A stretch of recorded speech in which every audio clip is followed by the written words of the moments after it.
देखिए, ये तो लोगों का भ्रम है कि हमारी जाति का नेता जीतेगा तो मेरा या मेरे परिवार, मेरे समाज का भला होगा। अगर ऐसा होता तो बिहार में पिछले 40-50 सालों में करीब करीब हर जाति के लोग मुख्यमंत्री बने हैं। आप सिर्फ जाति के नजरिए से देख लीजिए। सबसे लंबे समय से अभी नीतीश कुमार जी मुख्यमंत्री हैं, 18 साल हो गए। तो क्या आप कह सकते हैं कि जो उनके जाति के लोग हैं, जो कुर्मी समाज के लोग हैं, जो धानुक समाज के लोग हैं, या जिन अति पिछड़ों के बल पर नीतीश कुमार जी इतने लंबे समय तक महादलित के वोट पर जिनके बल पे वो मुख्यमंत्री हैं, क्या उन समाज के लोगों का, उनके बच्चों का भला हो गया? अगर आप आंकड़ों को उठाकर देखेंगे तो सबसे ज्यादा गरीबी से पलायन करने वाले लोग तो वही लोग हैं जो उनको वोट कर रहे हैं, चाहे वो महादलित समाज के हों, अति पिछड़े समाज के हों, कुर्मी धानुक समाज के हों।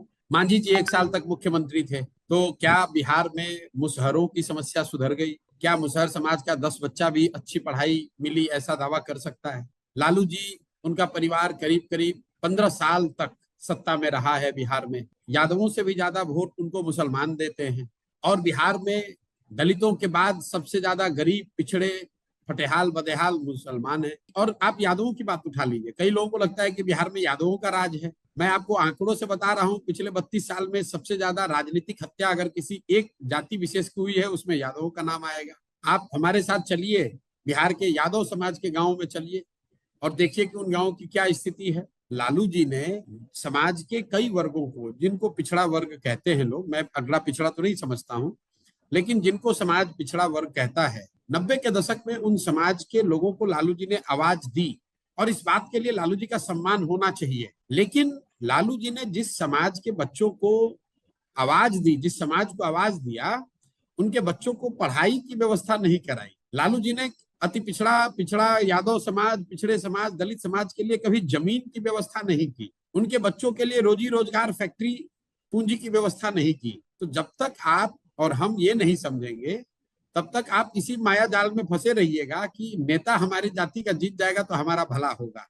और ये बात सिर्फ लालू जी के लिए, कोई कुशवाहा जी के लिए, मोदी जी के लिए, नीतीश जी के लिए, मांझी जी के लिए नहीं है। मैं हमेशा कहता हूं कि ये जाति की जो राजनीति है, नेता नहीं करता है जाति की राजनीति। ये तो आपका भ्रम है। मैं रोज कैमरे पर कह रहा हूं कि लालू जी जाति की राजनीति कहाँ कर रहे हैं। अगर लालू जी जाति की राजनीति करते तो ये कहते कि बिहार में हर हालत में कोई यादव समाज का ही लड़का मुखिया बनेगा, सारे यादव समाज के लोग, आप लोग वोट हम लोग को, लालटेन को दीजिए। लालू जी ये कहाँ कह रहे हैं? लालू जी ये कह रहे हैं कि हर हाल में मेरा लड़का राज्य का मुखिया बनेगा, सारे यादव समाज लोग, आप लोग हमको वोट दीजिए। ये जाति की राजनीति कहाँ हुई?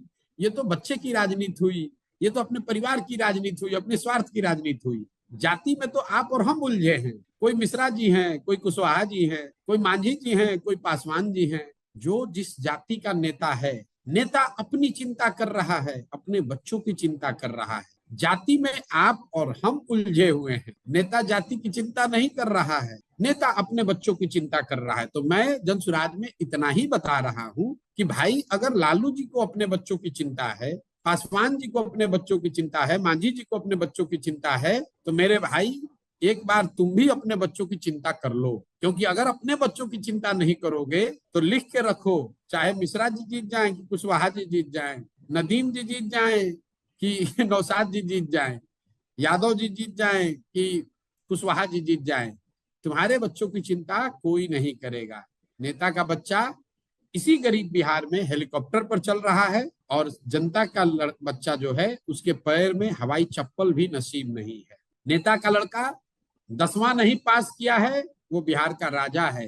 आपका बच्चा मैट्रिक कर लिया, बीए कर लिया, एमए कर लिया, उसको चपरासी का भी नौकरी नहीं मिल रहा है। और इसमें कहीं कोई गलती नहीं है। हर व्यक्ति को अपने बच्चों की चिंता होनी चाहिए। तो जनसुराज अभियान में आपको यही बता रहे हैं कि भाई मेरे, आपने जाति पर वोट दिया, आपने विचारधारा पर वोट दिया, आपने दल पर वोट दिया, आपने नेता का चेहरा देखकर वोट दिया, आपने मोदी को हराने के लिए लालटेन को जलाया, लालटेन को रोकने के लिए मोदी का कमल खिलाया। एक बार प्रशांत किशोर की बात मानो, एक बार अपने बच्चों का चेहरा खिले, अपने बच्चों का जीवन सुधरे, इसलिए अपने बच्चों का चेहरा देखकर वोट दो। और अगर दोगे तो चाहे यादव को दो या मुसलमान को दो, दलित को दो कि ब्राह्मण को दो, आपके बच्चों का जीवन सुधरेगा ही सुधरेगा। क्योंकि जो बात मैं बता रहा हूं, लोकतंत्र में आप वोट किसको देते हैं इसका कोई महत्व नहीं है, वोट किस बात के लिए देते हैं इस बात का महत्व है। अगर वोट आपने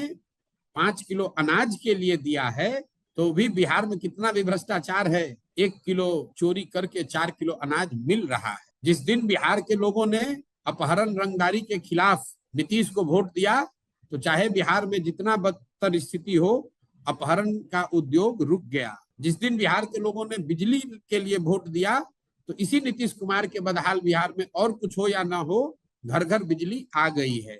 जिस दिन पूरे देश के लोगों ने राम मंदिर अयोध्या में बनाने के लिए वोट दिया तो आपके गांव पंचायत में फैक्ट्री लगी हो न लगी हो, सड़क विद्यालय अस्पताल बना हो न बना हो, अयोध्या में राम मंदिर बन गया है।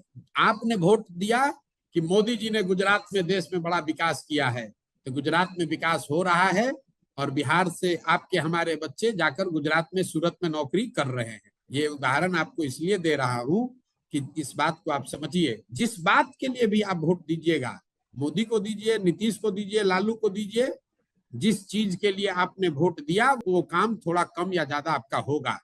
बिहार में 18 महीना की पदयात्रा में 5,000 गांव में मैंने जाकर लोगों को एक सवाल जरूर पूछा है कि अपने बच्चे के सर पर हाथ रखकर बताओ कि क्या तुमने कभी जीवन में पढ़ाई के लिए, अपने बच्चों के पढ़ाई के लिए वोट दिया। आज तक 5,000 गांव में किसी एक व्यक्ति की भी हिम्मत नहीं पड़ी जिसने ये कहा हो कि मैंने पढ़ाई के लिए वोट दिया। तो भाई, जिस चीज के लिए वोट दिया वो मिल रहा है और जिस चीज के लिए वोट नहीं दिया वो नहीं मिल रहा है। इतनी बात बता रहे हैं।